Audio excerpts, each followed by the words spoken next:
సగటున 50% పెంచే ప్రణాళికపై అడుగులు వేస్తోంది. ఈ అంశంపై బిల్లును ప్రస్తుత పార్లమెంట్ సమావేశాల్లోనే ప్రవేశపెట్టేందుకు కేంద్రం సిద్ధమైనట్లు తెలుస్తోంది. ఇక ఈ ప్రతిపాదన అమల్లోకి వస్తే గనక లోక్సభ స్థానాలు ప్రస్తుతం ఉన్నటువంటి 543 నుంచి 816కి పెరగనున్నాయి. అదేవిధంగా రాష్ట్రాల అసెంబ్లీ స్థానాలు 4123 నుంచి 6185కి చేరుకోనున్నాయి.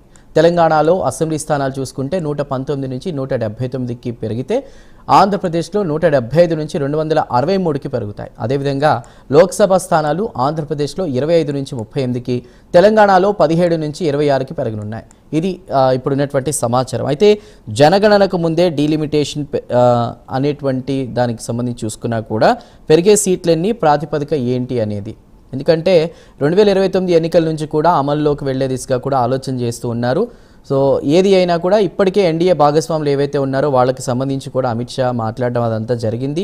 ముందుగానే మహిళా రిజర్వేషన్ కోటా కూడా, ఎందుకంటే ఇంకా కొన్ని సంవత్సరాల పాటు 33% రిజర్వేషన్ ఏదైతే ఉందో దానికి సంబంధించి కూడా కొనసాగే అవకాశం నేపథ్యంలో ప్రజెంట్ వచ్చినటువంటి దీనికి సంబంధించి కూడా ఏ విధంగా ముందుకు వెళ్ళబోతున్నారు, విభజన చట్టంలో ఇచ్చినటువంటి హామీ ఏమైంది, అదేవిధంగా ఇప్పుడే దేశవ్యాప్తంగా పెంపు ఎందుకు అనేటువంటి క్వశ్చన్స్ వస్తున్న నేపథ్యంలో కూడా తెలుగు రాష్ట్రాల్లో జరిగే మార్పులు ఏంటి అనే అంశానికి సంబంధించి కూడా మనం ఇవాళ డిస్కస్ చేద్దాం. ఈ బిల్లు వల్ల ఒకవేళ ఎన్నికలు ఏమైనా లేట్ అయ్యేటువంటి అవకాశాలు ఉన్నాయా లేదా అనే దానికి సంబంధించి కూడా మాట్లాడదాం. జనాభా ఆధారంగా కొత్త నియోజకవర్గాల లేదంటే జిల్లాలకు సంబంధించి కూడా పెంచే యోచన చేస్తూ ఉన్నారా, జిల్లాల వారీగా కూడా సంఖ్య పెంచుతారనేటువంటిది కూడా మనం ఆలోచన చేయాలి. దీనికి సంబంధించి అసలు ప్రస్తుతం ఈ అప్డేట్ సంబంధించి కూడా అసలు కేంద్రంలో బీజేపీ వ్యూహం ఏంటి, తెలుగు రాష్ట్రాల్లో వివిధ పార్టీలు ఉన్నాయి కాబట్టి వాటి స్పందన ఏంటనే దానికి సంబంధించి కూడా మాట్లాడదాం. రైట్, ఇవాల్టి మనకి ప్రైమ్ డిబేట్లో జాయిన్ అవుతున్నారు దిలీప్ రెడ్డి గారు, సీనియర్ జర్నలిస్ట్. దిలీప్ రెడ్డి గారు నమస్కారం అండి, వెల్కమ్ టు ప్రైమ్ డిబేట్. నమస్తే. అదేవిధంగా మేడా విజయశేఖర్ రెడ్డి గారు ఉన్నారు, వారు టీడీపీ అధికార ప్రతినిధి. విజయశేఖర్ రెడ్డి గారు నమస్కారం అండి. రైట్, మరి కొద్దిసేపట్లో జాయిన్ అవుతారు మరికొంతమంది గెస్టులు. సో ముందుగా దిలీప్ రెడ్డి గారితో మాట్లాడదాం. దిలీప్ రెడ్డి గారు, ఏది ఏమైనా కూడా ఇప్పుడు ప్రస్తుతం 2029 ఎన్నికల నుంచి కూడా ఈ లోక్సభ అసెంబ్లీ స్థానాలకు సంబంధించిన 50% పెంపు అనేటువంటి అంశం డిస్కషన్ జరుగుతూ ఉంది. సో ఇది పార్టీలకు సంబంధించి కూడా ఏ విధంగా ఆలోచన చేసే అవకాశం ఉంది, అసలు కేంద్రంలో ఉన్న బీజేపీ వ్యూహాన్ని ఏ విధంగా చూడాలి? అంటే యాక్చువల్గా ఇది షెడ్యూలే జరగాల్సింది. 26 తర్వాత 2026 తర్వాత వచ్చే లేటెస్ట్ జనగణన ఆధారంగా డీలిమిటేషన్ జరగాలి అనేది ప్రీవియస్ యాక్ట్ ప్రకారం అమల్లో ఉంది. అయితే మనకు సెన్సస్ 2021లో జరగాల్సిన లేటెస్ట్ సెన్సస్ కరోనా కారణంగా జరగలేదు. అది లాస్ట్ ఇయర్ స్టార్ట్ చేసినారు, 2027 మార్చి వరకు అవుతుంది. అది అయినాక డీలిమిటేషన్ ప్రాసెస్ స్టార్ట్ చేస్తే కనీసం ఒక 3 సంవత్సరాల ప్రాసెస్ ఉన్న 2029 ఎన్నికలు డీలిమిటేషన్ లేకుండానే పాత నంబర్ల ఆధారంగా జరిగిపోతాయి. 2029 ఎన్నికల్లో కొత్తగా డీలిమిటేషన్ తర్వాత పెరిగిన సంఖ్య ఆధారంగా ఎన్నికలు జరగాలి అనే వ్యూహాత్మకంగా భారతీయ జనతా పార్టీ ఆ ప్రాసెస్ ని కొంచెం ముందుకు జరిపింది. ఇప్పుడు 2026 తర్వాత వచ్చే జనాభా లెక్కల ఆధారంగా జరపాలి అనే ప్రావిజన్ కు విలువ లేకుండా పోతుంది. అంటే ఆ మేరకు కాన్స్టిట్యూషనల్ అమెండ్మెంట్ చేసుకోవాలి. ఒకటి, మహిళా రిజర్వేషన్ కూడా ఇప్పుడే ఈ సెన్సస్ తోటి, ఎందుకంటే 2023లో వచ్చిన మహిళా రిజర్వేషన్ బిల్లు ప్రకారం అయితే 2026 తర్వాత వచ్చే సెన్సస్ కి ఆ తర్వాత జరిగే డీలిమిటేషన్ కి లింక్ చేసే ఈ రిజర్వేషన్ ని అమలు పరచాలి అని ఉండింది. ఆ మేరకు కూడా మహిళా రిజర్వేషన్ చట్టాన్ని సవరించుకోవడం, ఒకటి కాన్స్టిట్యూషనల్ అమెండ్మెంట్, ఒకటి స్టాట్యూటరీ అమెండ్మెంట్ ఫర్ 2023 మహిళా బిల్. ఇవి రెండు జరుపుకుంటే కనుక 2029 ఎన్నికల నాటికి కొత్తగా వచ్చిన డీలిమిటేషన్, మరి దానికి సెన్సస్ 2027 లెక్కలు అందుబాటులోకి రావు కనుక అని అనుకుంటే 2011లో మనకి ఇప్పుడు అందుబాటులో ఉన్నది ఏది, కొత్త జనగణన రాకపోతే మనకు అందుబాటులో ఉన్న డేటా వల్ల 2011 జనాభా లెక్కల ఆధారంగానే ఏ నియోజకవర్గాలు రిజర్వేషన్ అనేది తేలుస్తారే అనేది చూడాలి. దాన్ని బట్టి సంఖ్య పెరగడానికి ఆస్కారం ఉంటది. దానికి మరి రాజకీయ పక్షాలు ఎట్లా అంగీకరిస్తాయి, ఎందుకంటే ఇండియా గ్రూప్ ఏదైతే ఉందో ఇండియా గ్రూప్ ప్రతిపక్ష పార్టీలు రేపు మీట్ గా పోతున్నాయి. ఇవాళ ప్రభుత్వం అమిత్ షా చెప్పినటువంటి ప్రతిపాదనకి ఇండియా కూటమి ఎట్లా ఆలోచిస్తుంది అనేది రేపు మనకు తెలుస్తుంది. దాన్ని బట్టి తదుపరి పరిణామాలు ఉంటాయని నేను అనుకుంటున్నాను.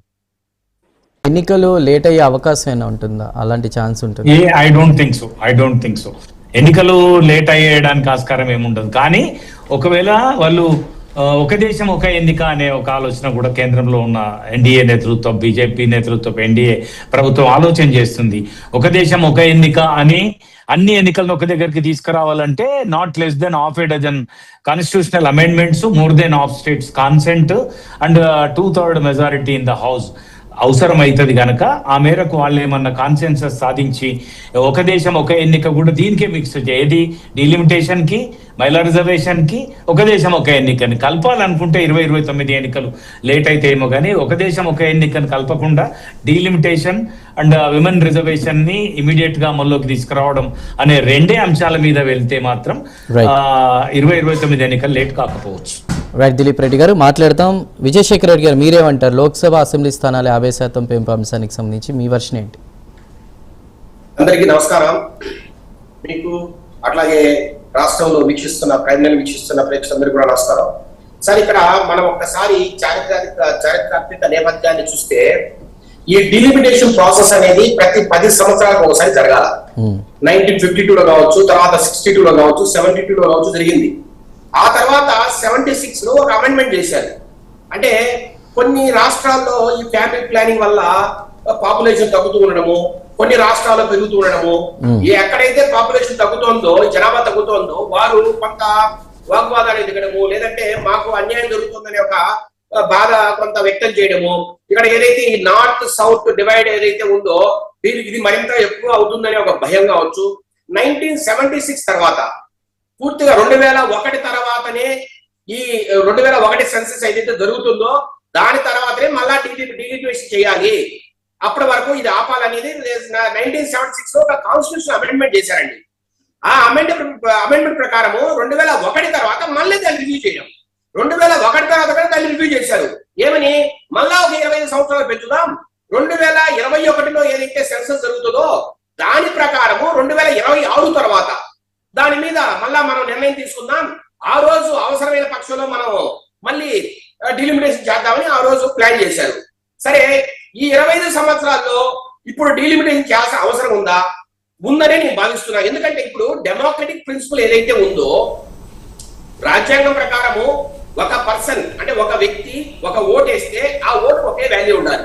మీరు చూడండి, తమిళనాడులో ఒక ఎంపీ సీటుకు 18 లక్షల మంది ఓటర్లు ఉండగా అదే ఉత్తరప్రదేశ్ లో 30 లక్షల మంది ఓటర్లు ఉన్నారు.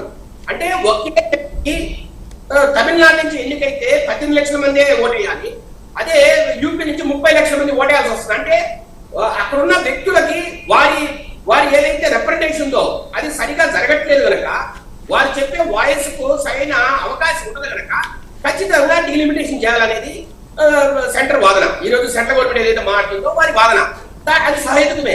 కానీ అలా చేయడం వల్ల ఇప్పుడు ఏదైతే మనం రాష్ట్రాలు, ఇప్పుడు సౌత్ ఇండియాలో ఈ దక్షిణాది రాష్ట్రాలు ఏదైతే ఉన్నాయో ఇక్కడ భారీగా తగ్గుదల కనపడుతోంది.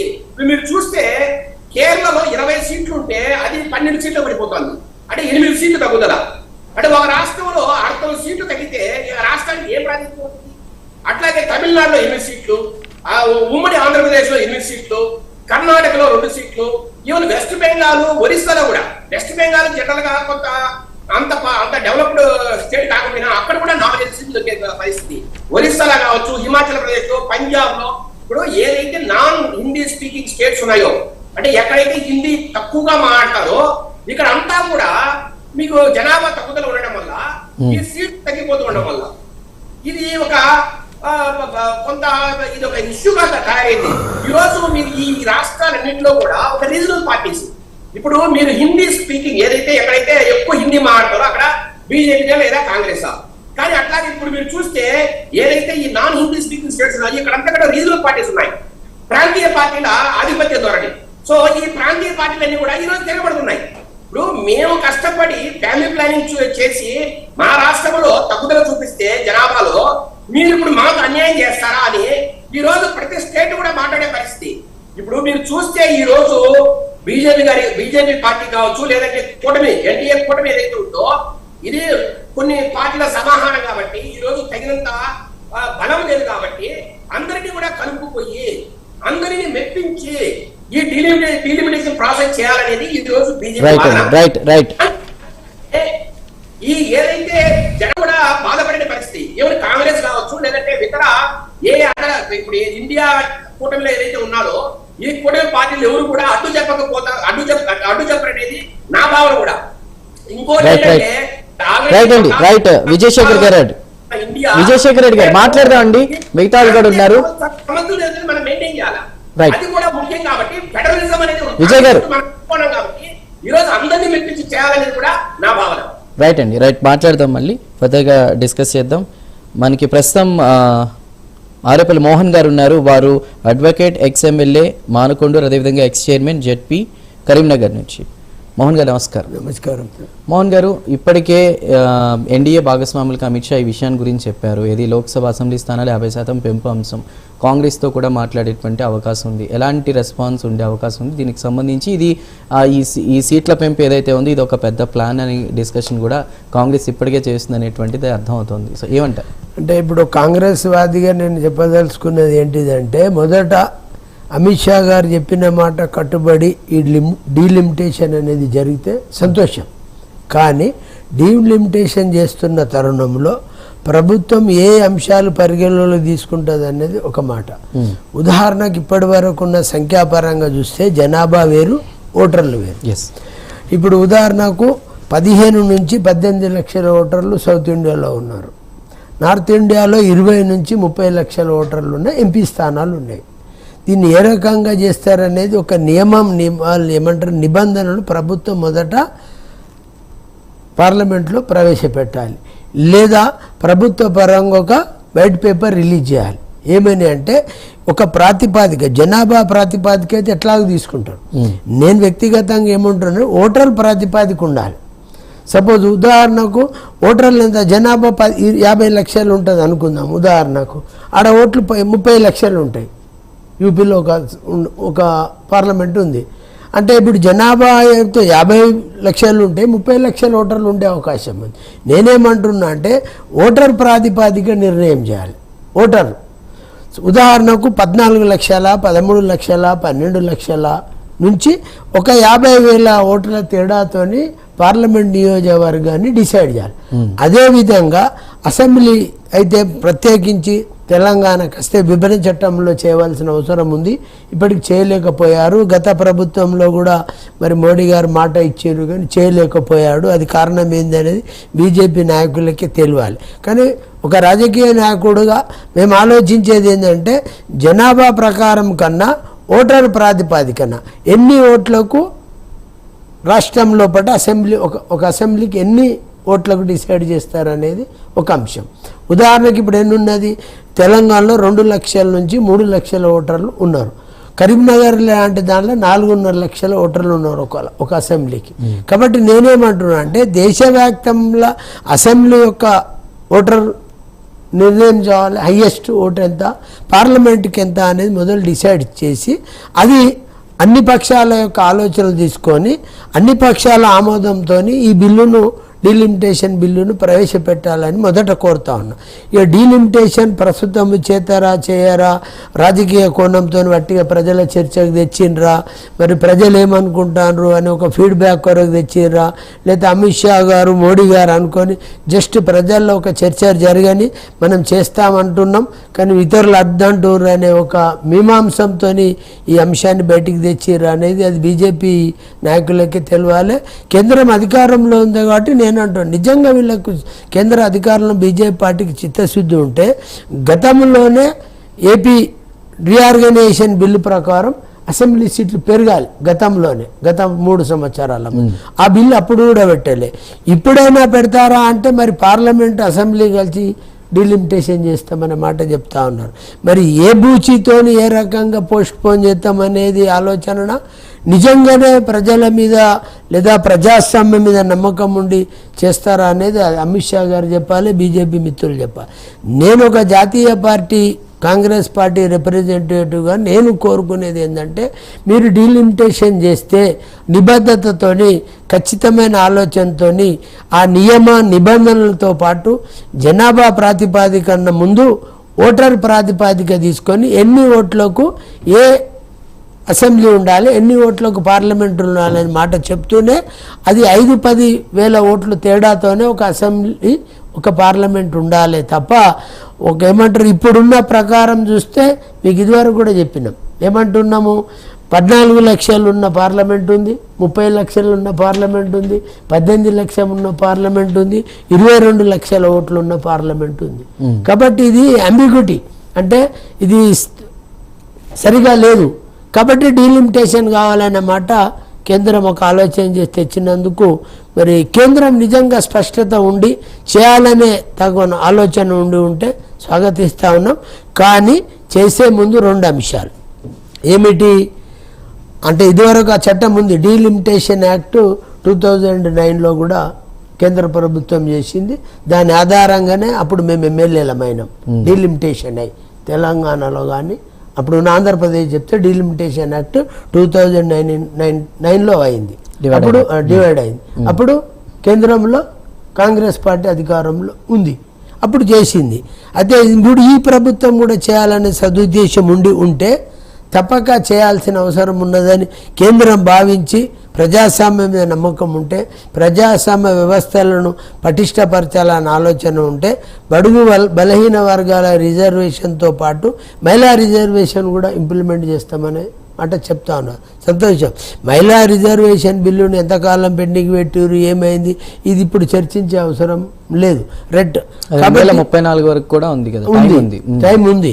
కాబట్టి నేనేమంటున్నా, డీలిమిటేషన్ ఒకటే ఒక ప్రాతిపదిక, ఓటరు ప్రాతిపదికన అంటే 1,50,000 నుంచి 1,60,000 అసెంబ్లీ ఉంటుందని, లేదా 10 లక్షల నుంచి 10,20,000 వరకు పార్లమెంటు ఉదాహరణగా చెప్తాం. ఇట్లా ఉండాలి తప్ప లక్షల తేడాతోని డీలిమిటేషన్ జరగకూడదని నేను ప్రభుత్వాన్ని కోరుతా ఉన్నా. ఒక ప్రజాస్వామ్యవాదిగా, ఒక న్యాయవాదిగా కూడా నేను కేంద్ర ప్రభుత్వాన్ని అప్పీల్ చేస్తూ ఉన్నా. చాలా సాంకేతికంగా ఎలాంటి లోపాలు లేకుండా ప్రజాస్వామ్యంలో పారదర్శకతగా జరిగే విధంగానే ఈ యొక్క డీలిమిటేషన్ జరగాలి తప్ప పార్టీ కోణం ఆలోచించి మాకు ఇక్కడైతే ఓట్లు వస్తాయి కాబట్టి ఈ మండలాన్ని అంటే నేను నా ఒక అబ్జెక్షన్ ఏంటంటే, మాకు ఇక్కడ అనుకూలంగా ఉంది కాబట్టి ఇది ఒక అసెంబ్లీ, మాకు అనుకూలం ఉంది కాబట్టి ఇది ఒక పార్లమెంట్ అనేది చేస్తే సాంకేతికంగా కూడా ప్రజాస్వామ్యబద్ధంగా ఉండాలనేది నా మనవి. రైట్. నాగార్జున గారు, మోహన్ గారు మాట్లాడిందంతా విన్నారు. విభజన హామీ ఏమైంది అనేటువంటిది ఒక క్వశ్చన్, ఇప్పుడే ఈ పెరుగుదల పెరుగు ఎందుకు అనేది క్వశ్చన్, ఏమంటారు సార్? మొత్తం ఈ డీలిమిటేషన్ గురించి మాట్లాడుకున్నాం సార్. 1951-52లో ఫస్ట్ ఎలక్షన్ జరిగింది సార్. ఆ ఎలక్షన్ జరిగిన తర్వాత అప్పుడు మనకున్న ఎంపీ సీట్లు ఏంటంటే 489 ఎంపీ సీట్లు ఉన్నాయి సార్. ఆ తర్వాత 1955లో ఫస్ట్ డీలిమిటేషన్ చేసి ఎంత పెంచారంటే 489 ఉన్న సీట్లు జస్ట్ 494 చేశారు సార్. అది మొట్టమొదటి జరిగిన డీలిమిటేషన్. అప్పుడు ప్రధానమంత్రిగా ఎవరు ఉన్నారంటే జవహర్లాల్ నెహ్రూగా ఉన్నారు సార్. ఆ తర్వాత ఎన్నిసార్లు డీలిమిటేషన్ జరిగిందంటే 2 సార్లు డీలిమిటేషన్ జరిగింది. ఏ ఇయర్లో అంటే 1963లో ఒకసారి జరిగితే 1973లో మరోసారి డీలిమిటేషన్ జరిగింది సార్. 1963లో డీలిమిటేషన్ చేస్తే ఉన్న 494 సీట్లని 552 సీట్లు చేశారు. ఆ తర్వాత జరిగిన 3వ డీలిమిటేషన్లో ఎన్ని సీట్లు చేశారంటే దాదాపుగా 543 సీట్లు డీలిమిటేషన్ చేశారు సార్. మా అయితే ఒక 20-30-40 డీలిమిటేషన్ జరుగుతూ ఉంది సార్. ఇక్కడ పాయింట్ ఏంటంటే 1973 తర్వాత డీలిమిటేషన్ ఎందుకు జరగలేదు అనేది క్వశ్చన్ ఆఫ్ ఫ్యాక్ట్. మనం 1 by 1 మాట్లాడుకుందాం అండి. అసలు ఈ డీలిమిటేషన్ చేయాలంటే ఫస్ట్ మనం ఏం చేయాలంటే జనాభా లెక్కలు అనేది చేయాలి సార్. దాదాపు ఇప్పటికీ 15 సార్లు ఏమో జనాభా లెక్కలు జరిగింది సార్. మనకి స్వాతంత్రం రాక ముందు దగ్గర నుంచి జనాభా లెక్కలు జరుగుతూ ఉంది సార్. రీసెంట్గా కోవిడ్ వల్ల మనం జనాభా లెక్కలను ఆపడం జరిగింది. సో ఏదైతే ఎమర్జెన్సీ టైంలో అప్పుడు ప్రధానమంత్రికి ఎవరున్నారంటే ఇందిరాగాంధీ గారు ఉన్నారు. ఇందిరాగాంధీ గారు ప్రధానమంత్రిగా ఉన్నప్పుడు అప్పుడు కొన్ని కొత్త రూల్స్ తీసుకురావడం జరిగింది. ఎమర్జెన్సీ టైంలో ఏకగ్రీవంగా ఆమె కొన్ని సొంత నిర్ణయాలు తీసుకుంది. ఆ సొంత నిర్ణయాలు ఏంటంటే మొదట ఏంటంటే జనాభా కంట్రోల్ చేయాలి, పాపులేషన్ కంట్రోల్ చేయాలనేది ఒక కొత్త నిబంధన తీసుకుంది సార్. మరి ఆ పాపులేషన్ కంట్రోల్ ఎలా జరిగింది అంటే వీళ్ళు ఒక సిస్టమేటిక్గా కాంగ్రెస్ ఈ పాపులేషన్ కంట్రోల్ చేసుకుంటూ వచ్చింది. ఎందుకు ఇది చేసుకుంటూ వచ్చిందంటే మా సోదరులు ఇందా ఒక క్వశ్చన్ అడిగారు, ఈ ఎంపీ సీట్లు కానీ ఇంకో సీట్లు కానీ ఇంకోటి కానీ మీరు పాపులేషన్ బేస్ చేసుకొని ఎందుకు తీసుకుంటారు, ఓటర్స్ని బేస్ చేసుకొని ఎందుకు తీసుకున్నారని క్వశ్చన్ అడిగింది సార్. సార్ మీరు ఒకటి గుర్తుంచుకోవాలి, ఈవెన్ దో ఓటర్లు ఎవరికి ఉండాలి 19 years ఏజ్ ఎవరైతే ఉంటారో మేజర్లకు మాత్రమే ఓటర్ ఉంటుంది. అంటే మైనర్లకి రైట్ ఉండదా? వాళ్ళు మన జనాభా లెక్కలో కౌంట్ తీసుకోకూడదా? అది మరి సోదరులు చెప్పాలి. ఎందుకంటే ఈ జనాభా లెక్కలు తీసుకొని చాలా సెన్సస్ డేటాబేస్ జరిగింది సార్. ఏది కులగణన జరగాలన్నా కానీ, లేదంటే ఒక కమ్యూనిటీకి రిజర్వేషన్ ఇవ్వాలన్నా కానీ, ఒక సామాజిక వర్గానికి ఎంత ఫండ్ అలొకేట్ చేయాలన్నా కానీ, ఇలా ఈ సెన్సస్ బేస్ చేసుకొని చాలా డెసిషన్ తీసుకుంటారు. ఆ సెన్సస్ బేస్ చేసుకునే ఈ డీలిమిటేషన్ అని కూడా ప్రక్రియ జరిగింది. డీలిమిటేషన్ ఒక్కదానికే ఓటర్లు బేస్ చేసుకునే తీసుకోవాలని అనుకోకూడదు. ఎందుకంటే ఈ మైనర్లు కూడా రేపొద్దున మేజర్లు అవుతారు, వాళ్ళు ఓటు వస్తారు. వాళ్ళకి ప్రజాస్వామ్యంలో క్వశ్చన్ ఇచ్చే హక్కు ఉంటుంది. నేను ఓటు వేసాను కాబట్టి మాత్రమే నాకు ఓటు రైట్ ఉంది మాత్రమే నేను ఎమ్మెల్యే క్వశ్చన్ చేస్తానంటే కాదు కదా. నీకు ఓటు హక్కు ఉన్నా, ఓటు హక్కు లేకపోయినా, నీ ఓటు హక్కు నిరూపించుకున్నా, లేదంటే వేసుకోకపోయినా నువ్వు ఎమ్మెల్యే కానీ, ఎంపీగా, ప్రజాప్రతినిధులు కానీ, గవర్నమెంట్ ఎంప్లాయీస్ ఆఫీసర్స్ కానీ ఎవరైనా క్వశ్చన్ చేసే రైట్ వచ్చింది. సో దాన్ని బేస్ చేసుకొని మాత్రమే మనకి జిల్లాలు కానీ, లేదంటే ఈ ఎమ్మెల్యే ఎంపీ సీట్లు కానీ ప్రతిపాదన తీసుకొస్తారు. అది మా సోదరులు గుర్తుపెట్టుకోవాలి సార్. సరే, ఇప్పుడు అసలు స్టోరీకి వద్దాం. అయితే ఎమర్జెన్సీస్ టైంలో జనాభా నియంత్రణ తీసుకురావడం జరిగింది సార్. మరి ఈ జనాభా నియంత్రణ మనం అందరం ఏమనుకున్నాం అంటే మన ఏపీలో, తెలంగాణలో, తమిళనాడు ఈ ఓన్లీ మన రీజన్ వరకు మాత్రమే జరిగిందని మనం అనుకుంటాం సార్. కానీ ముసుగులో ఒక ప్రతిపాదన అలా తీసుకొచ్చారు సార్. జనాభా నియంత్రణ ఎక్కడ జరిగిందంటే మోస్ట్ ఆఫ్ ద జనాభా నియంత్రణ హిందూ సామాజిక వర్గంలో మాత్రమే ఈ జనాభా నియంత్రణ జరిగింది. ముస్లిమ్స్ ఎవరైతే ఉన్నారో అక్కడ ఈ యొక్క జనాభా నియంత్రణ జరగలేదు. దాని జరగకపోవటం వల్ల వాళ్ళ జనాభా విపరీతంగా పెరిగిపోయింది. మీరు బాగా గుర్తుంచుకో సార్, ఎమర్జెన్సీ టైంలో ఇందిరాగాంధీ గారు ఏం చేశారంటే దాదాపు 30 సంవత్సరాల నుంచి 40 సంవత్సరాల దాకా ఎటువంటి డీలిమిటేషన్ చేయకూడదు, ఎటువంటి ఎమ్మెల్యే సీట్లు కానీ, ఎంపీ సీట్లు కానీ పెంచకూడదని ఒక అమెండ్మెంట్ తీసుకొచ్చింది సార్. అమెండ్మెంట్ తీసుకొచ్చి అప్పుడు హిందూ ఓట్లు తక్కువ చేయటం వల్ల, ముస్లిమ్స్ ఓట్లు పెరగటం వల్ల, వేరే కమ్యూనిటీ ఓట్లు పెరగటం వల్ల ఆ 30 సంవత్సరాలు వాళ్ళు లబ్ధి పొందేస్తారు. ఆ తర్వాత వచ్చిన తర్వాత ఏం జరిగిందంటే అప్పుడు మా ప్రభుత్వమే ఉంది, మా ప్రభుత్వంలోనే డీలిమిటేషన్ జరగాల్సింది. అంటే వాజ్పేయి గారు ప్రధానమంత్రిగా ఉన్నప్పుడు డీలిమిటేషన్ జరగాల్సింది. మేము అప్పుడు దాన్ని పోస్ట్ పోన్ చేసినాం. ఎందుకు పోస్ట్ పోన్ చేసినాం కానీ ఒక కార్యం ఉంది సార్. ఎందుకు కారణం ఉందంటే హిందూ ఓట్లు తగ్గాయి, దానివల్ల చాలా మందికి ఇబ్బంది పడతారు. ఇప్పుడు కనుక మనం పాపులేషన్ కనుక బేస్ చేసుకొని కనుక మన యొక్క ఎమ్మెల్యేలు కనుక, ఎంపీ సీట్లు కనుక పెంచితే ముస్లిమ్స్ కానీ ఇంకొకరు వాళ్ళకి ఇదవుతుంది. కానీ హిందూ దేశంలో, హిందూ రాష్ట్రంలో హిందువులకి అన్యాయం జరిగిందనే ఉద్దేశంతో మేము ఆ రోజు పోస్ట్ పోన్ చేయడానికి one of the reason sir. ఆ తర్వాత ఇప్పుడు ఎందుకు తీసుకొచ్చామంటే దానికి కూడా కారణం సార్. ఆల్మోస్ట్ అప్పటికిప్పటికి కొంచెం ఈక్వల్గా ఉంది. ఇప్పటికైనా సెషన్ చేయాలి యాజ్ పర్ యాక్ట్ ప్రకారం. అప్పుడున్న ప్రధానమంత్రి గారు అప్పుడు ఈ రోజు మీరు చాలా అంటే కాంట్రవర్షియల్ క్వశ్చన్ ఒక్కటే మీరు బీజేపీ పక్షాన మాట్లాడినట్టు నేను గమనిస్తా ఉన్నా. ఇక్కడ పార్టీ గురించి మాట్లాడను. ప్రజాస్వామ్యబద్ధంగా జరిగే వ్యవస్థలో నేను చెప్పింది ఏంటంటే జనాభా లెక్కలు ఉన్నప్పటికీ ఓటర్ కౌంట్ కావాలి. ఎన్ని లక్షలకి ఏం ఓటు అనేది ఉంటే ఏ రాష్ట్రంలో ఉన్నా సపోజ్ ఇక్కడ మాత్రమే క్వశ్చన్ చేయాలా, నేను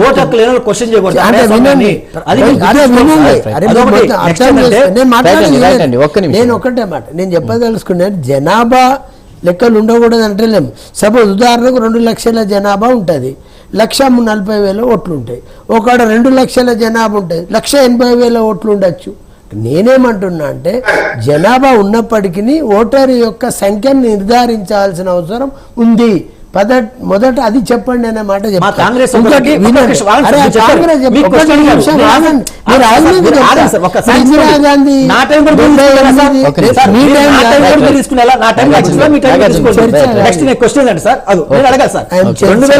పెద్దలు ఏమన్నారంటే నేను మొదటిసారిగా ఎమ్మెల్యే అయినా అప్పుడు డీలిమిటేషన్ కాదు సార్. అప్పుడు ఏం జరిగిందంటే 2009లో నియోజకవర్గాల షఫలింగ్ ఏదైతే రిజర్వేషన్ సీట్లు ఉన్నాయో రిజర్వేషన్ సీట్లు మార్చాల్సిన అవసరం వచ్చేప్పుడు అప్పుడు ఉన్న కాంగ్రెస్ ప్రభుత్వం అప్పుడు ఉన్న రాజశేఖర రెడ్డి గారు కానీ వాళ్ళ గవర్నమెంట్ ఫామ్ కావడానికి ఎలాగైతే ఎమ్మెల్యే సీట్లు మార్చాలో అలా సీట్లు మార్చుకోవడం వల్ల రిజర్వేషన్ షఫల్ చేయడం.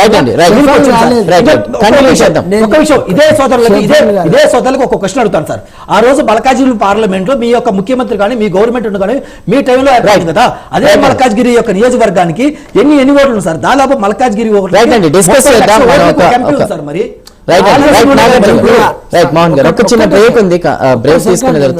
బ్రేక్ తీసుకుందాం సార్. విషయం అర్థం కాదు. పార్లమెంట్ విషయంలో డీలిమిటేషన్ జరగలే. మీకు అర్థం కాని ప్రశ్న. అసెంబ్లీ డీలిమిటేషన్ అయింది. ఎందుకు అయింది? ఆంధ్రప్రదేశ్ యాక్ట్ 2009 డీలిమిటేషన్ అయ్యి కరీంనగర్ అసెంబ్లీ 2 అయింది. మానకొండ అయింది, కరీంనగర్ అయింది. పార్లమెంట్ కాలేదు. మీరేమంటున్నారు? పార్లమెంట్లో ఎందుకు చేయలేదంటే వారికి పూర్తి అవగాహన రైట్ లేదు. రైట్ ఫర్దర్ గా కాబట్టి డిస్కస్ చేద్దామండి. ఒక బ్రేక్ తీసుకోవాల్సిన సమయం. రైట్, ప్రైమ్ డిబేట్ లో ఇప్పుడు ఒక స్మాల్ బ్రేక్ తీసుకుందాం. బ్రేక్ తర్వాత డిబేట్ కంటిన్యూ చేద్దాం. Stay with us.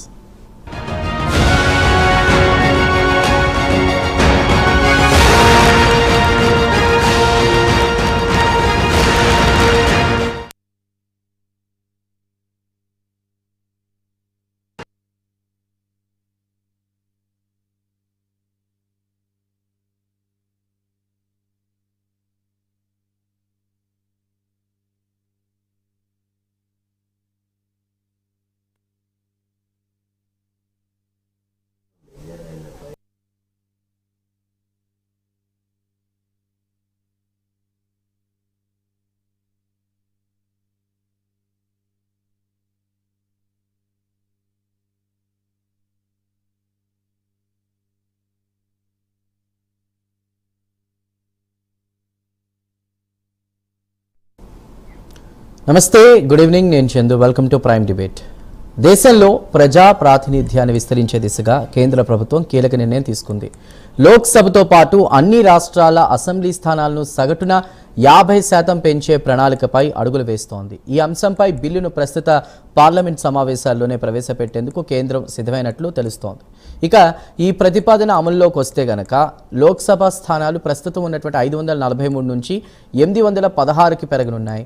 అదేవిధంగా రాష్ట్రాల అసెంబ్లీ స్థానాలు 4123 నుంచి 6185కి చేరుకోనున్నాయి. తెలంగాణలో అసెంబ్లీ స్థానాలు చూసుకుంటే 119 నుంచి 179కి పెరిగితే ఆంధ్రప్రదేశ్లో 175 నుంచి 263కి పెరుగుతాయి. అదేవిధంగా లోక్సభ స్థానాలు ఆంధ్రప్రదేశ్లో 25 నుంచి 38కి, తెలంగాణలో 17 నుంచి 26కి పెరగనున్నాయి. ఇది ఇప్పుడున్నటువంటి సమాచారం. అయితే జనగణనకు ముందే డీలిమిటేషన్ అనేటువంటి దానికి సంబంధించి చూసుకున్నా కూడా పెరిగే సీట్లన్నీ ప్రాతిపదిక ఏంటి అనేది, ఎందుకంటే 2029 ఎన్నికల్లోకి రాబోతున్న అంశానికి సంబంధించి కూడా మనం లోక్సభ అసెంబ్లీ స్థానాలు 50% పెంపు అంశానికి సంబంధించి ప్రస్తుత పార్లమెంటు సమావేశాల్లోనే ప్రవేశపెట్టేందుకు కేంద్రం సిద్ధమైనట్టు తెలుస్తోంది. ఒకవేళ ఈ ప్రతిపాదన అమల్లోకి వస్తే లోక్సభ స్థానాలు ప్రస్తుతం ఉన్న 543 నుంచి 816కి, రాష్ట్రాల అసెంబ్లీ స్థానాలు చూసుకుంటే 4123 నుంచి 6185కి చేరుకోనున్నాయి. ఇక తెలంగాణ అసెంబ్లీ స్థానాలు కావచ్చు, ఏపీకి సంబంధించి కావచ్చు, ఏవైనా కూడా పెరిగేటువంటి అవకాశాలు ఉన్నాయి. ఈ టాపిక్కి సంబంధించి కూడా మాట్లాడుతూ ఉన్నాం. రైట్, ప్రస్తుతం మనకు దీనికి సంబంధించి నాగార్జున గారు, మోహన్ గారు మాట్లాడుతున్నారు. వారితో మళ్ళీ కంటిన్యూ చేయబోయే ముందు రైట్ దిలీప్ రెడ్డి గారు, చెప్పండి. ఇక్కడ మహిళా అండ్ రిజర్వేషన్ కోటాకి సంబంధించి కూడా డిస్కషన్ జరుగుతోంది. 2034 వరకు ఉన్నా కూడా దాని మీద ఎలాంటి ఎఫెక్ట్ పడేటువంటి అవకాశం ఉంది ఈ కొత్త ప్రతిపాదనకు సంబంధించి కూడా? కాదు, వాళ్ళ ఆలోచనని హోంమంత్రి అమిత్ షా మిత్రపక్షాల వాళ్ళతోటి పంచుకున్నారు. తర్వాత కాంగ్రెస్ ఇతర ఇండియా పక్షాల వాళ్ళతో కూడా కన్సల్టేషన్స్ చేసినారు. రేపు ఇండియా కూటమి పక్షాలు సమావేశమైన తర్వాత బహుశా కాంగ్రెస్ తోటి కూడా మాట్లాడడానికి ఆస్కారం ఉంది. వాళ్ళ ఉద్దేశం ఏంటి అంటే 2034 దాకా ఆగాల్సిన అవసరం లేదు. మనం అప్పుడు అనుకున్నప్పుడు సవ్యంగా జరుగుతుందేమో, షెడ్యూల్ ప్రకారం జరుగుతుందేమో, 2026లో టేకప్ చేసే ఎలక్టోరల్ ప్రాసెస్ ఏదైతే జనగణన ఉందో అది 27లో అందుబాటులో, 29 ఎన్నికల్లో అది వర్తించే విధంగా చేయాలనే ఉద్దేశంతో ఈ కన్సల్టేషన్ ప్రాసెస్ సాధ్యం కాదు అంటున్నారా? 2029 ఇప్పటిదాకా మిత్రులు మాట్లాడిన దాని ప్రకారం వాళ్ళ పార్టీ లైన్స్ లో వాళ్ళు మాట్లాడినరు. కానీ దీంట్లో మనం గ్రహించాల్సిన 2-3 అంశాలు ఉన్నాయి. ఒకటి, 2009లో జరిగిన డీలిమిటేషన్ కి రేపు జరిగే డీలిమిటేషన్ కి ప్రధానమైన వ్యత్యాసం ఏంటంటే అప్పుడు సంఖ్య మారకుండానే జనాభా ప్రాతిపదికన టెరిటోరియల్ చేంజెస్ తీసుకొచ్చిన డీలిమిటేషన్. అది సంఖ్య అసెంబ్లీకి కానీ సంఖ్య పార్లమెంట్కి కానీ ఒకటి కూడా మార్చకుండానే డీలిమిటేషన్ చేసిండ్రు. అప్పుడు జిల్లాను ఒక యూనిట్ గా తీసుకుంటే జనాభా కంట్రోల్ చేసి జనాభా పెరుగుదల ఎక్కువ లేని విజయనగరంలో, శ్రీశైలంలో ఒక్కొక్క సీట్ తగ్గడము, జనాభా బాగా పెరిగిన హైదరాబాద్ లో, రంగారెడ్డిలో 1, 2, 3 సీట్లు పెరగడం జరిగింది. ఓవరాల్ గా 294 లాకే ఉంది. పార్లమెంట్ సీట్లు 42కు 42 లాకే ఉంది. అది ఒక రకమైన డీలిమిటేషన్. కానీ ఇప్పుడు జరిగే డీలిమిటేషన్ ఏంటంటే నంబర్ కూడా లాక్ ఓపెన్ చేస్తారు కనుక పాపులేషన్ డామాషాలో నంబర్ పెరుగుతుంది అన్నప్పుడు పెద్ద కాంట్రవర్సీ వచ్చింది. ఏమని, జనాభాని నియంత్రించి మన వనరులను సరిగా వినియోగించుకోవాలంటే ఇంత జనాభా పెరగడం ప్రమాదకరం.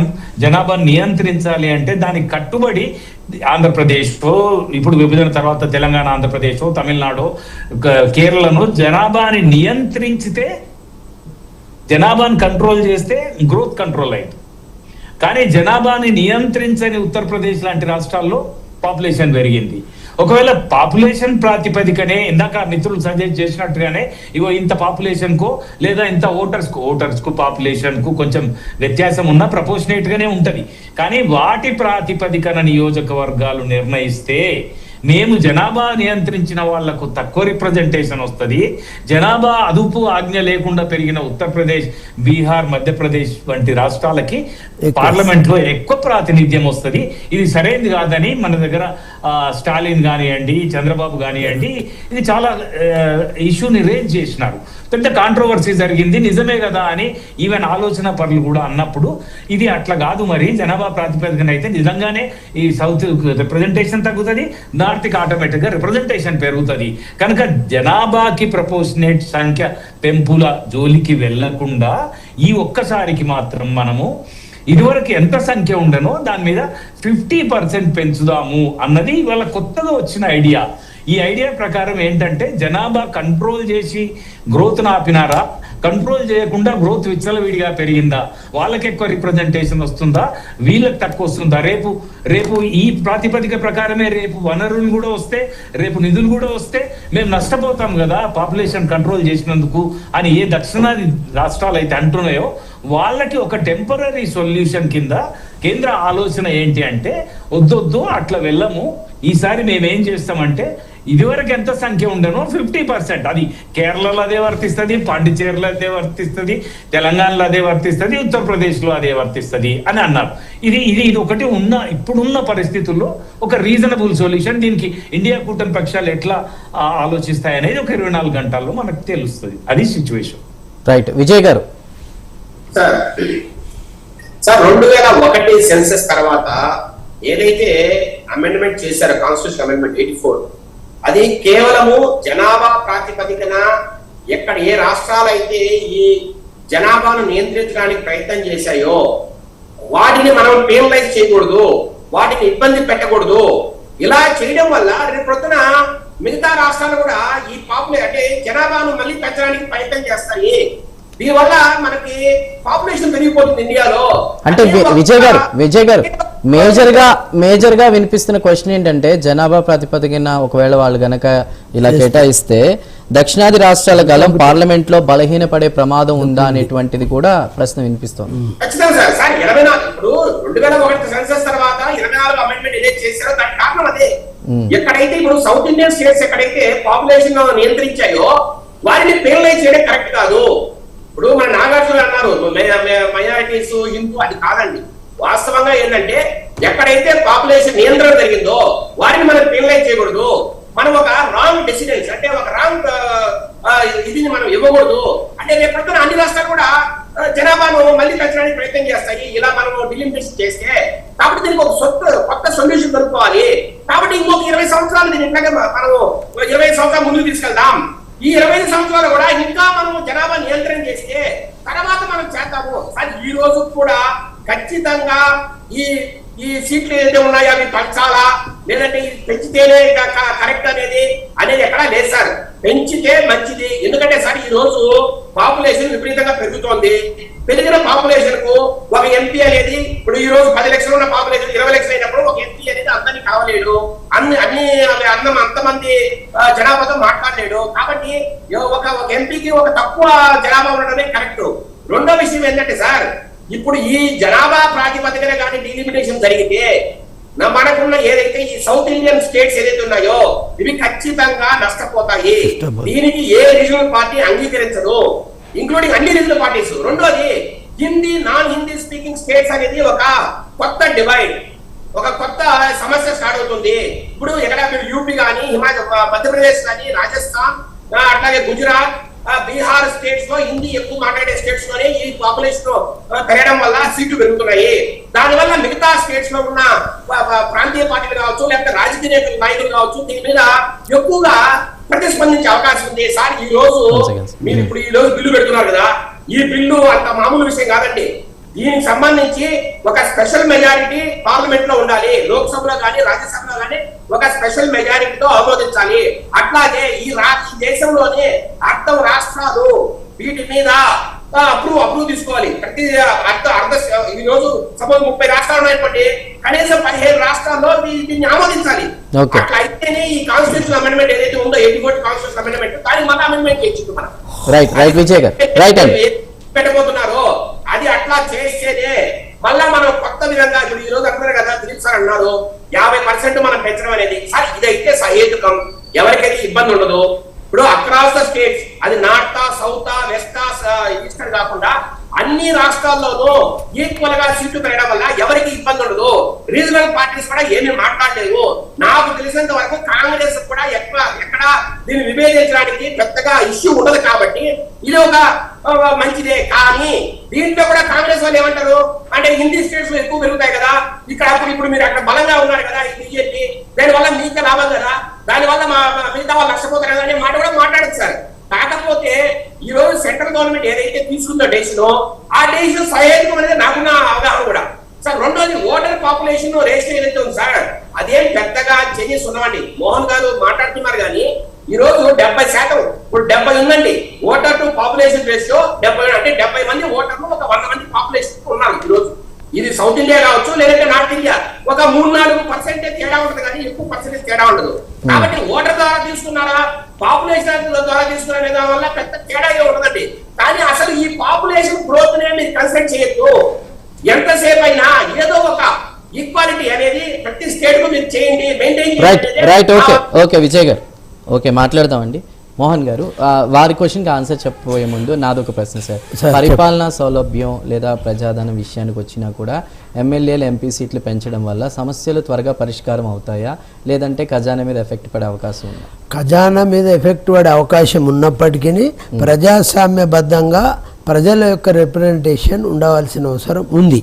కానీ ఇందులో 2 అంశాలనే. ఉదాహరణకు ఇప్పుడు తెలంగాణ ఏర్పడ్డది. తెలంగాణలో కొత్త జిల్లాలకు కేంద్ర ప్రభుత్వం అనుమతి ఇచ్చింది. ఇప్పుడు కొత్త జిల్లాలను యూనిట్గా తీసుకుంటారా పార్లమెంట్ కానీ అసెంబ్లీ కానీ? ఇది ఒక చిక్కు సమస్య. ఎందుకంటే ఈ యొక్క తెలంగాణలో కొత్త జిల్లాలని ఆంధ్రప్రదేశ్లో కూడా అయినాయి. భారతదేశంలో కొత్త జిల్లాలు ఇక్కడ కాలే. నేనేమంటున్నా, కొత్త జిల్లాల ప్రకారం తీసుకుంటే సంఖ్య ఎట్లా పెరుగుతుంది ఒక అంశం. ఇది ఇక్కడ ముఖ్యంగా నేను ఒక మాట చెప్తాను. ఇప్పుడు ఎంపీలు తెలంగాణలో 17 ఉన్నాయి. ఇప్పుడు కేంద్రం ప్రకటించింది 26 అయితే అంటున్నారు. ఎందుకు? 50%. 17కి 8 కలిపితే 26 అయితే 50% పెంచాలని. కానీ మీరు కోరినట్టు జనాభా ప్రాతిపాదికన అయితే మన రాష్ట్రంలో అందాదా 4 కోట్ల ప్రజలు ఉన్నారని మనం భావించినప్పుడు మనకు 40 సీట్లు వస్తాయి. అవరేజ్గా 10 లక్షలకు ఒక పార్లమెంటు పెడితే 40 సీట్లు వస్తాయి. అంటే ఎట్లాగైతే ఒక సంఖ్య పెట్టాలి. కాబట్టి సంఖ్య 10 లక్షల జనాభాని గిట్ట డిసైడ్ చేస్తే 40 పార్లమెంటు సీట్లు వస్తాయి. ఎందుకు ఈ మాట చెప్తున్నానంటే 10 లక్షల జనాభానే ఒక ప్రాతిపదిక తీసుకుంటే ఇప్పుడు యూపీ ఉంది.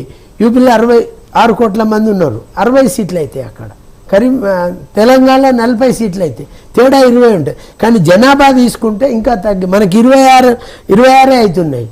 ఆడ ఇప్పటికే 80 పైన ఉన్న యూపీ ఇదివరకు 86 ఉండేది. ఇప్పుడున్న దాని ప్రకారం ఇంకా 12 సీట్లు అదనంగా పెరిగే అవకాశం.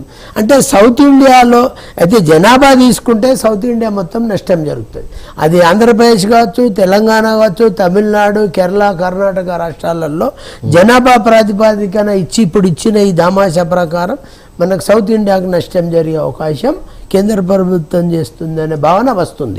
నేనేమంటున్నా అంటే జనాభా ప్రాతిపదిక తీసుకున్నప్పుడు మీరు ముసాయిదా ఇప్పుడే ప్రకటించండి. 10 లక్షలకు ఒకటి ఉంటుంది, ఇలాంటి అనుమానాలు అవసరం లేదు, మేము జనాభా తీసుకుంటున్నాం అన్నమాట చెప్తే అప్పుడు అన్ని రాష్ట్రాల జనాభా ప్రకారం వస్తుంది. అప్పుడు 26 సంఖ్య వచ్చే బదులు 40 సంఖ్య పెరిగే అవకాశం ఉంటుంది. అంటే ప్రజాస్వామ్యంలో ప్రజల రిప్రజెంటేటివ్గా జనాభా రిప్రజెంటేటివ్గా ఎంపీ ఉండే అవకాశం ఉంటుంది. ఇది ఒకటి. మరి ప్రపోర్షనేట్ ఎంత పెరుగుతుంది? మిత్రులు చెప్పినట్టు 5-10% ఉండవచ్చు.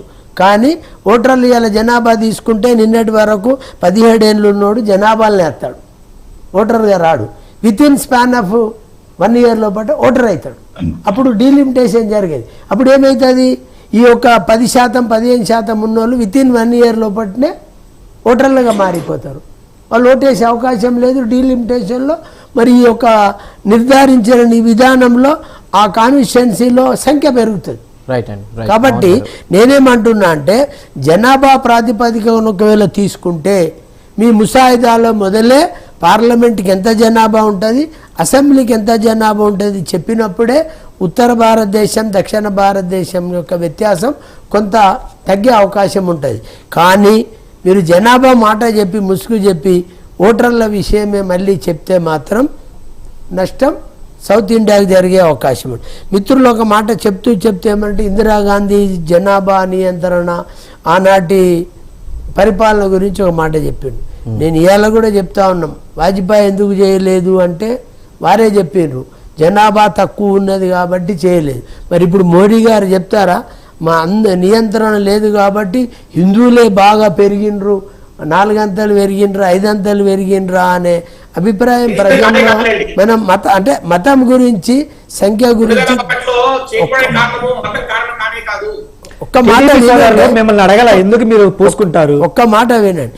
ఈ మతపరమైన పరం కానీ లేకపోతే జనాభా పరమైనది కానీ ప్రజల మీద రుద్దే ప్రయత్నం కానీ చేయకండి. ఇది ప్రజాస్వామ్యబద్ధంగా ఒక నిబద్ధత గల చట్టాన్ని చేస్తున్నామనే నమ్మకాన్ని ప్రజలకు ఇచ్చే ముందు కేంద్ర ప్రభుత్వం ఆ ముసాయిదాను ఏమంటారు సాంకేతికపరమైన లోపాలు లేకుండా అలాగే పారదర్శకతగా ఉండాలి.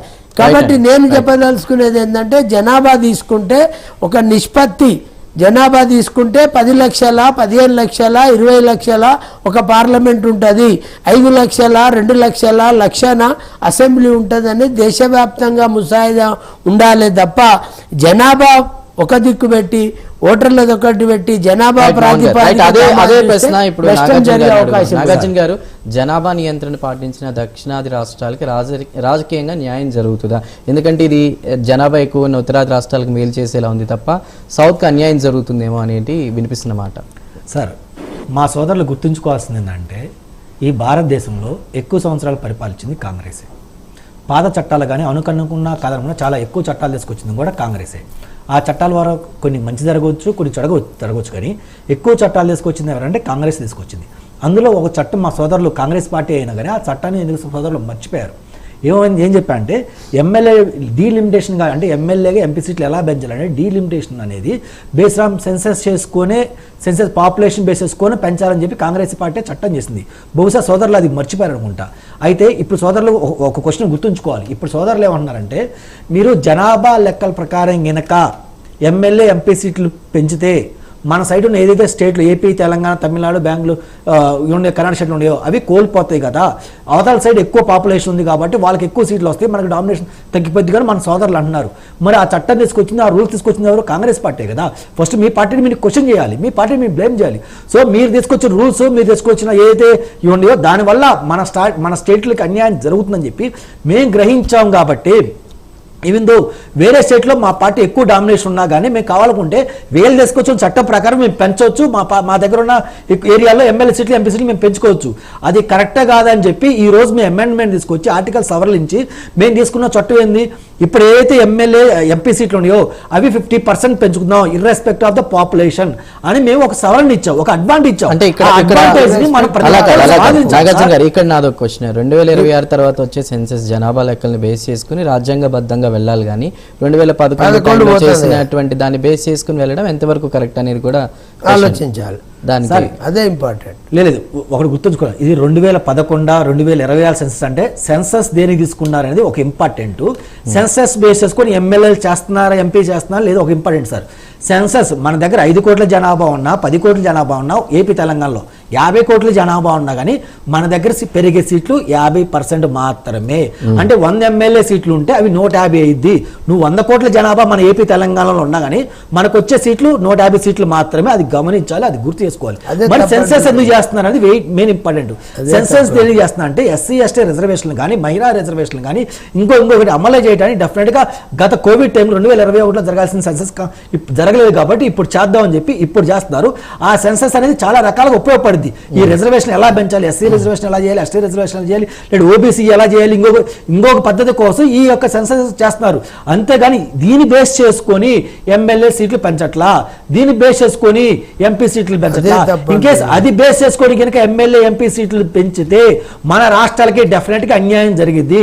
ఆ అన్యాయం జరగకూడదనే మాత్రమే ఎన్డీఏ గవర్నమెంట్ మోడీ గారు దృష్టిలో పెట్టుకొని ఈ డెసిషన్ తీసుకున్నారు. అందరికీ సమన్యాయం చేస్తున్నారు. గతంలో కాంగ్రెస్ గవర్నమెంట్ ఉన్నప్పుడు వేరే రాష్ట్రాలు ఎక్కువ డామినేషన్ ఇదిగా ఉండేది కాబట్టి వాళ్ళు నచ్చి వాళ్ళు చేసుకున్నారు. కానీ ఇప్పుడు అలా కాదు, భారతదేశ హిందువులు ప్రతి రాష్ట్రంలో ఉన్నారు, అందరికీ న్యాయం జరగాలనే ఒక నిదానంతో మేము ఈ డెసిషన్ తీసుకొచ్చని చెప్తున్నాం. కాకపోతే మా సోదరులు గుర్తుంచుకోవాల్సింది ఏంటంటే ఈ ఎమ్మెల్యే సీట్లు ఎంపీ సీట్లు ఏ ఏరియాకి ఎలా ఉంటుందంటే రెస్పెక్ట్ గవర్నమెంట్ డిసైడ్ చేసి ఆ యొక్క లొకేషన్ బట్టి ఈ బౌండరీస్ మాత్రం ఒక కాన్స్టిట్యూన్సీగా డిసైడ్ చేద్దాం, లేదా ఈ బౌండరీస్ ఒక ఎంపీగా డిసైడ్ చేద్దాం చెప్పి వాళ్ళు డిసైడ్ చేసి వాళ్ళు కేంద్రానికి పంపిస్తే కేంద్రం అప్పుడు దాన్ని ఆమోదించింది. అది రాష్ట్రాల మీద ఉంటుంది. తెలంగాణలో వీర ప్రభుత్వం ఉంది కాబట్టి వీళ్ళకి నచ్చినట్టు వీళ్ళు చేసుకోవచ్చు. అది వీళ్ళు గుర్తుంచుకోవాలి. ఎందుకంటే ఇందాక మా సోదరులు చెప్పండి సార్, ఇందాక మా సోదరులు కూడా చెప్తా ఉన్నారు ఏమండి, 2009లో మాకు అలా కాంగ్రెస్ ప్రభుత్వం వల్లే మాకు ఎమ్మెల్యే సీట్ వచ్చింది సంథింగ్ సంథింగ్ మా సోదరులు చెప్పడం జరిగింది. మా అనలిస్ట్ గారు క్లారిటీగా క్లియర్గా చెప్పారు. ఏమని 2009లో డీలిమిటేషన్ అనేది మనం అనుకున్న డీలిమిటేషన్ కాదు, ఎమ్మెల్యేల సీట్లు పెంచే డీలిమిటేషన్గా జరిగింది. జస్ట్ ఉన్న బౌండరీస్ మారుతానే ఉన్న జరిగిన డీలిమిటేషన్. దానివల్ల జనాభా ఎక్కువ ఉన్న ప్లేస్లో 2 ఎమ్మెల్యేలు చేశారు, జనాభా తక్కువ ఉన్న ప్లేస్లో 2 ఎమ్మెల్యేలు కలిపి 1 ఎమ్మెల్యే. అలా చేయడం వల్ల అప్పుడున్న 294 ఎన్నైతే ఎమ్మెల్యే సీట్లు ఉండవు ఆ సీట్లు మాత్రం ఉమ్మడి ఏపీలో 2004లో అదే ఎమ్మెల్యే సీట్లు ఉండి, 2009లో అదే ఎమ్మెల్యేస్ ఉండి, ఇప్పుడు 2014లో ఏపీ తెలంగాణ 2 కలిపినా కానీ అదే ఎమ్మెల్యే సీట్లు ఉండే. అలా జరిగింది తప్పించి ఈ డీలిమిటేషన్ వల్ల జరగలేదు. ఇప్పటి వరకు డీలిమిటేషన్ ఓన్లీ 3 సార్లు మాత్రమే జరిగింది. ఆ 3 సార్లు కూడా కాంగ్రెస్ గవర్నమెంట్ లో జరిగింది. అప్పుడు కూడా ఏ బేస్ చేసుకొని డీలిమిటేషన్ చేశారంటే జనాభా లెక్కలను బేస్ చేసుకొని డీలిమిటేషన్ చేశారు. మరి వాళ్ళు ఎందుకు అలా చేశారో వాళ్ళు ఆన్సర్ చెప్పాలి, మమ్మల్ని చెప్పండి. వేరే ఇప్పుడు డీలిమిటేషన్ మటుకు జనాభా లెక్కలు బేస్ చేసుకొని డీలిమిటేషన్ చేయట్లా, ఉన్న సీట్లు 50% పెంచుతాం, అందరికీ సమన్యాయం చేస్తారు. తెలియజేస్తారు. రెండే మాటలు, 2011 జనాభా తీసుకుంటున్నారు కాబట్టి అన్యాయం జరుగుతుంది అన్నమాట మేము చెప్తా ఉన్నాం. ఎందుకు మీరు ఇంకో 2011 బేస్ లేదా 2026 జరిగే సెన్సస్ బేస్ చేసుకుని చేయట్లేదు.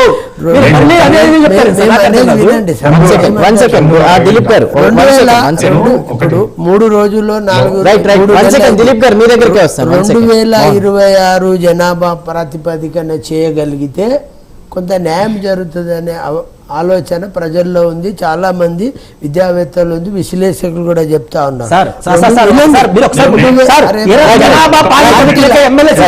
పెంచితే ఎక్కడ న్యాయం జరిగింది సార్? ఏపీ తెలంగాణ కర్ణాటకలకు ఎక్కడ న్యాయం జరిగింది?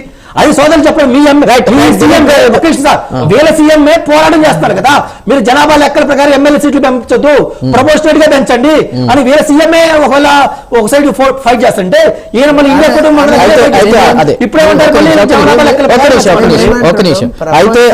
అయితే ఇక్కడ రాజకీయ ప్రయోజనాలు ఉన్నాయని విపక్షాలు చెప్తున్నటువంటి మాటలు నిజాలు ఏంటి? దిలీప్ గారు యాజ్ ఎ జర్నలిస్ట్ గా మీరు ఏం చెప్తారు? నేను ఒక మాట చెప్తాను చందు గారు. గత సంవత్సర కాలంగా దేశంలో ఒక చర్చ జరుగుతుంది. జనాభా దామాషా ప్రకారం నంబర్ లాక్ తీసేసి సంఖ్య పెంచేటట్టయితే చట్టసభలకు, అసెంబ్లీలకు కానీ పార్లమెంటుకు కానీ సంఖ్య జనాభా ప్రాతిపదికన అయితే జనాభాలో ఫర్ ఎగ్జాంపుల్ ఉత్తరప్రదేశ్ లో 2011 సెన్సెస్ కు 2026 సెన్సెస్ కి మధ్య ఎన్ని సంవత్సరాలు? 15 సంవత్సరాల వ్యత్యాసం, 16 సంవత్సరాల వ్యత్యాసం ఉంటది. ఈ 16 సంవత్సరాల్లో వాళ్ళు విపరీతంగా జనాభా పెంచుకున్నారు. జనాభా నియంత్రించిన రాష్ట్రాల్లో జనాభా తక్కువగా ఉంది. రిప్రజెంటేషన్ అన్యాయం జరుగుతుంది అనే సౌత్ వర్సెస్ నార్త్ డిస్కషన్ జరిగిన పరిస్థితుల్లో అట్లా కాదు, మేము జనాభా ప్రాతిపదికన వెళ్ళట్లేదు, మేము ప్రీవియస్ ఎంత సంఖ్య ఉండనో ఆ సంఖ్య 50% పెంచుతున్నాం అన్నప్పుడు 2011 సెన్సెస్ కు 2026 సెన్సెస్ కి తేడా ఉండదు. First thing. ఇక మళ్ళీ 2011 సెన్సస్ ని ఎందుకు ప్రాతిపదిక తీసుకుంటున్నారు అంటే, ఇప్పుడు సంఖ్యను సడలింపు చేసిన తర్వాత ఏ నియోజకవర్గ స్వరూపము ఎట్లుండాలి అనేది చేసినప్పుడు దానికి ఒక పారామీటర్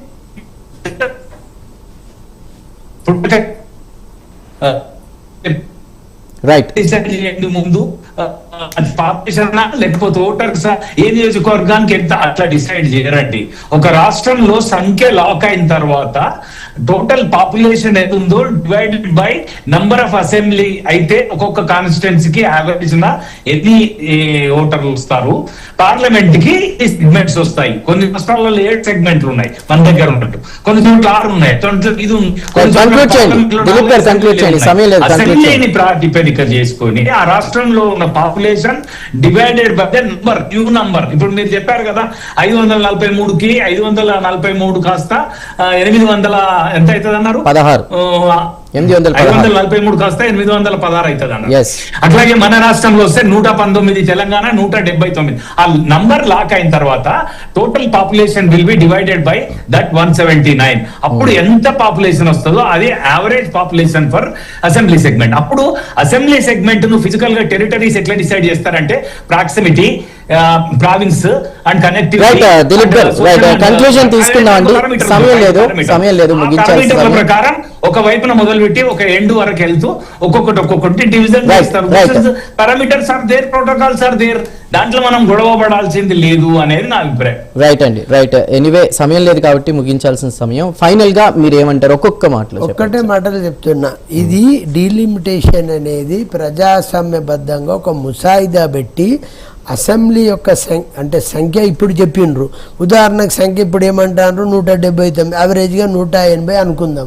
180 డివైడెడ్ బై 4 కోట్ల ప్రజలు ఉదాహరణకు అంటే ఎన్ని మంది అవుతారో ఒకసారి ఆలోచన చేయండి. అదే నిజమైన ఉంటే దేశవ్యాప్తంగా ఉన్న జనాభా డివైడెడ్ బై 816 చేయాలి. అప్పుడు నిజమైన న్యాయం జరుగుతుంది. ఇంకొకటి, మేము ఎందుకు దీన్ని కొంత పార్షియల్ గా ఎందుకు మేము వ్యతిరేకిస్తున్నామంటే ప్రభుత్వం చిత్తశుద్ధితో తెచ్చినట్టు ఇందులో కనిపిస్తలేదు.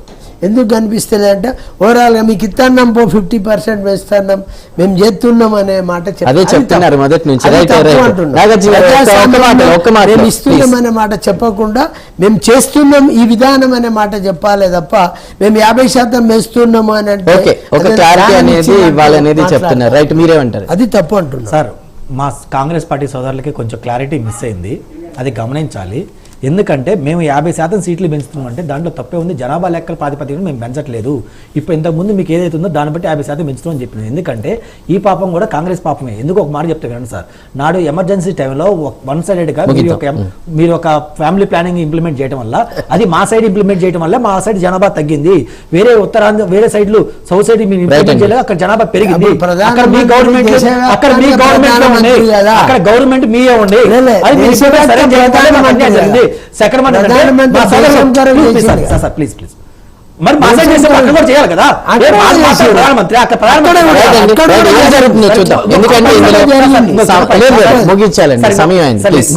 ఇంకొక చిన్న పాయింట్ సార్. మా సోదరులు కొంచెం క్లారిటీ మిస్ అవుతున్నారు. మీ పార్టీ స్టాండ్ ఏంది? మీరేమన్నారు? మేము అసెం అదే ఈ పద్ధతిగా పాటించుకుని వెళ్తామన్నారు. మేము ఎన్డీఏ కూటమి చెప్పిన మీ కాంగ్రెస్ పార్టీని కూడా చర్చిస్తాం, మిగిలిన దేశంలోని అన్ని పార్టీలు చర్చించి అందరూ ఒప్పుకున్న తర్వాతే మేము ముందు తీసుకెళ్తాం అని చెప్పి మా యొక్క హోమ్ మినిస్టర్ గారు చెప్పడం. కాసర్గడ్ నాగార్జున గారు, బీజేపీ నాయకులు ధన్యవాదాలు. ఆరేపల్లి మోహన్ గారు, కాంగ్రెస్ ఎక్స్ఎమ్మెల్యే ధన్యవాదాలు సార్. అదేవిధంగా దిలీప్ రెడ్డి గారు జర్నలిస్ట్, అదేవిధంగా మేడా విజయశేఖర్ రెడ్డి గారు టీడీపీ అధికార ప్రతినిధి, అందరికీ కూడా ప్రైమ్ డిబేట్